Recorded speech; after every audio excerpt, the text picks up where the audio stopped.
A magnitude 5.3 earthquake struck a remote area of West Texas near the New Mexico border, part of a swarm of 46 mostly small earthquakes since early April.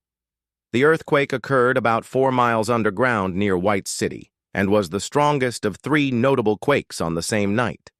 Due to the sparsely populated region, there were no reported injuries and limited ground impact, but there remains a significant chance of a strong aftershock within a week.